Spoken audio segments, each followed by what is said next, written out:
നമസ്കാരം. നിങ്ങളുടെ വാഹനം ടിൽറ്റ് സ്റ്റിയറിംഗ് വാഹനമാണെങ്കിൽ പ്രത്യേകം ശ്രദ്ധിക്കേണ്ട ഒരു കാര്യമുണ്ട്.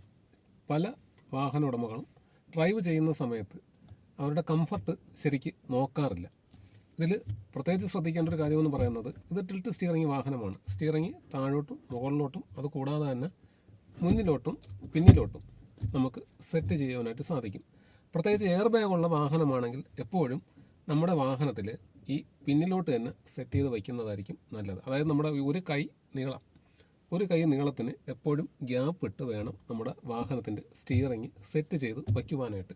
അതുകൂടാതെ തന്നെ പ്രധാനപ്പെട്ട ഒരു കാര്യം എന്ന് പറയുന്നത്, ലേഡീസൊക്കെ വാഹനം ഓടിക്കുന്ന സമയത്ത് കുറച്ചുകൂടെ ഇങ്ങനെ കയറ്റി വയ്ക്കാറുണ്ട്. കയറ്റി വച്ചിട്ട് ടിൽറ്റ് സ്റ്റിയറിംഗ് സെറ്റ് ചെയ്യാറുണ്ട്, ലോക്കൊക്കെ സെറ്റ് ചെയ്ത് വയ്ക്കാറുണ്ട്. അങ്ങനെ സെറ്റ് ചെയ്യുന്ന സമയത്ത് ഏതെങ്കിലും ഒരു സാഹചര്യത്തിൽ ചെറുതായിട്ട് വാഹനം ആക്സിഡൻറ്റോ മറ്റെന്തെങ്കിലും സംഭവിച്ചു കഴിഞ്ഞാൽ എയർ ബാഗ് കറക്റ്റ് പൊട്ടി നമ്മുടെ നേരെ വരുവാനായിട്ടുള്ള സാധ്യതയുണ്ട്. അതുകൊണ്ട് എപ്പോഴും നമ്മുടെ വാഹനത്തിൻ്റെ ടിൽറ്റ് സ്റ്റിയറിംഗ് സെറ്റ് ചെയ്യുന്ന സമയത്ത് ഉള്ളിലോട്ട് സെറ്റ് ചെയ്ത ശേഷം മാത്രമേ നമ്മൾ വാഹനം ഓടുവാനായിട്ട് പാടുള്ളൂ. അതുപോലെ തന്നെ മറ്റൊരു കാര്യം ശ്രദ്ധിക്കേണ്ടത്, ഈ താഴോട്ട് സ്റ്റിയറിംഗ് സെറ്റ് ചെയ്യുന്ന സമയത്ത്, താഴോട്ടും മുകളിലോട്ടും സ്റ്റിയറിംഗ് സെറ്റ് ചെയ്യാം. താഴോട്ട് സെറ്റ് ചെയ്യുന്ന സമയത്ത് എപ്പോഴും നമ്മൾ മനസ്സിലാക്കേണ്ട ഒരു കാര്യം എന്ന് പറയുന്നത്, ഈ ക്ലസ്റ്റർ യൂണിറ്റിലെ വാണിംഗ് സിമ്പലുകൾ നമുക്ക് കാണുവാൻ പറ്റാത്തൊരു സാഹചര്യവും വരും. അപ്പോൾ അതുകൊണ്ട് ഒരല്പം മുകളിലോട്ടായിട്ട് സെറ്റ് ചെയ്ത് ലോക്ക് ചെയ്ത് വയ്ക്കുന്നതായിരിക്കും നല്ലത്. കൂടുതലും പൊക്കം കുറവുള്ള വാഹന ഉടമകളും ഡ്രൈവർമാരുമാണ് ഇങ്ങനെ കൂടുതലായിട്ടും ചെയ്യുന്നത്.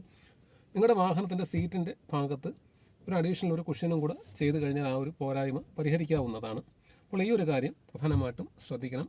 എപ്പോഴും ടിൽറ്റ് സ്റ്റിയറിംഗ് സെറ്റ് ചെയ്യുന്ന സമയത്ത് ഈ പറഞ്ഞ രീതിയിൽ, അതായത് താഴോട്ട് സെറ്റ് ചെയ്ത് വച്ചിരിക്കുന്ന സ്റ്റിയറിംഗ് ആണെങ്കിൽ അത് മുകളിലോട്ട്, അതേപോലെ ഇങ്ങനെ ഇരിക്കുന്ന സ്റ്റിയറിംഗ് ആണെങ്കിൽ ഉള്ളിലോട്ട് ഇതുപോലെ സെറ്റ് ചെയ്ത് മുകളിലോട്ട് ഉയർത്തി ലോക്ക് ചെയ്യുന്നതായിരിക്കും നല്ലത്. അതാകുമ്പോഴും നമുക്ക് ക്ലസ്റ്റർ യൂണിറ്റിലെ വാണിംഗ് സിമ്പലും അതുപോലെ തന്നെ സ്റ്റിയറിംഗ് ഈ കൈ അകലം എപ്പോഴും, ഇതിപ്പോൾ സീറ്റ് കുറച്ച് മുന്നിലോട്ട് നീക്കിയിട്ടിരിക്കുന്നതാണ് വീഡിയോ ചെയ്യാൻ വേണ്ടിയിട്ട്, എപ്പോഴും ഒരു കൈ ഗ്യാപ്പ് ഇത്രയും നീളം ഉണ്ടായിരിക്കണം. എന്നാൽ മാത്രമേ നമുക്ക് ആ ഡ്രൈവ് ചെയ്യുന്ന സമയത്ത് എയർ ബാഗ് നൂരുമ്പോൾ ഒരു രീതിയിലുള്ള പരിക്കും വരാതെ നമുക്ക് രക്ഷപ്പെടുവാനായിട്ട് സാധിക്കുള്ളൂ. അപ്പോൾ ആ ഒരു കാര്യം പ്രധാനമായിട്ടും ശ്രദ്ധിക്കേണ്ടതാണ്. ഇതിനെക്കുറിച്ച് അറിയില്ലാത്ത എല്ലാ വാഹന ഉടമകളും ഈ ഒരു കാര്യം ശ്രദ്ധിക്കണം.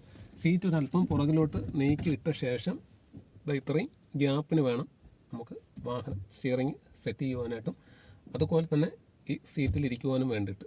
സ്റ്റിയറിംഗ് ഉള്ളിലോട്ട് മാത്രമേ സെറ്റ് ചെയ്യാവൂ. അടുത്തോട്ട് സെറ്റ് ചെയ്ത് കഴിഞ്ഞാൽ എയർ ബാഗ് ഏതെങ്കിലും ഒരു സാഹചര്യത്തിൽ നിവർന്നു കഴിഞ്ഞാൽ അത് മറ്റു പല രീതിയിലുള്ള പ്രശ്നങ്ങൾക്കും കാരണമാകും. ഓക്കെ, അപ്പോൾ ആ ഒരു കാര്യം പ്രധാനമായിട്ടും ശ്രദ്ധിക്കേണ്ടതാണ്, മനസ്സിലാക്കേണ്ടതാണ്.